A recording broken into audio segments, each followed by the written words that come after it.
যুক্তরাষ্ট্র রাশিয়ার প্রক্সি যুদ্ধের দিন শেষ হলো এবার। ইউক্রেনে যুদ্ধ শুরুর পর নেটো ও ইউরোপের দেশগুলোকে দিয়ে রাশিয়াকে 2 বছরের বেশি সময় ধরে শাসিয়ে যাচ্ছে যুক্তরাষ্ট্র। এবার তার জবাব দেওয়ার ইঙ্গিত রাশিয়ার। ওয়াশিংটনকে ঘায়েল করতে যুক্তরাষ্ট্রের পার্শ্ববর্তী দেশ কিউবাতে 4টি অত্যাধুনিক যুদ্ধজাহাজ পাঠাচ্ছে ভ্লাদিমির পুতিন। ঐতিহাসিকভাবে প্রতিবেশী কিউবার সাথে যুক্তরাষ্ট্রের বিরোধ দীর্ঘদিনের। কিউবার এক সময়ের জনপ্রিয় শাসক ফিদেল কাস্ট্রোকে নিয়ে কম ষড়যন্ত্র করেনি যুক্তরাষ্ট্র। দেশটির উপর মার্কিন নিষেধাজ্ঞাও রয়েছে, কিন্তু কিছুতেই কিউবাকে দমাতে পারছে না ওয়াশিংটন। উল্টো নিজের প্রচেষ্টায় বিশ্বের অন্যতম আধুনিক চিকিৎসা সেবা ব্যবস্থা গড়ে তুলেছে কিউবা। এবার যুক্তরাষ্ট্রের সেই চিরশত্রু কিউবায় যুদ্ধজাহাজ পাঠাচ্ছে রাশিয়া।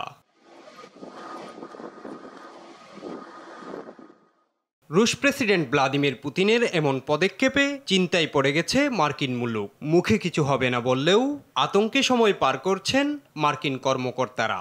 আগের যে কোনো সময়ের চেয়ে যুক্তরাষ্ট্র বিরোধী দেশগুলোর মধ্যে ঘনিষ্ঠতা অনেক বেড়েছে। কয়েকদিন পর হতে যাওয়া ইউক্রেন শান্তি সম্মেলনে কয়েকটি দেশের নাম প্রত্যাহার করে নেওয়া তারই প্রমাণ।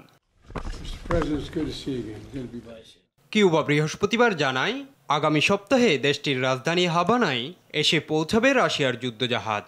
তবে রুশ এইসব যুদ্ধজাহাজে কোনো পারমাণবিক অস্ত্র থাকবে না, তাই ওই অঞ্চল কোনো হুমকির মুখে থাকবে না বলেও জানায় হাভানা। কিউবা ও রুশ ফেডারেশনের মধ্যে ঐতিহাসিক বন্ধুত্বপূর্ণ সম্পর্কের কারণেই হাভানায় ভিড়ছে যুদ্ধজাহাজগুলো। 2022 সালে ইউক্রেনে রুশ হামলা শুরু হওয়ার পর থেকেই ওয়াশিংটন ও মস্কোর মধ্যে উত্তেজনা চলছে।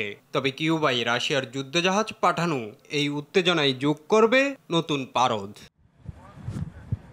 যদিও যুক্তরাষ্ট্র বলছে এত অল্প সংখ্যক যুদ্ধবিমান ও যুদ্ধজাহাজকে হুমকি মনে করছে না ওয়াশিংটন, কিন্তু তারপরেও দেশটির নাম রাশিয়া বলে ভরসা করতে পারছে না যুক্তরাষ্ট্র। তাই দুই দেশের নৌমহড়া নজরদারি করার কথা জানিয়েছে মার্কিন নৌবাহিনী। ইমরান হুসাইন, RTV।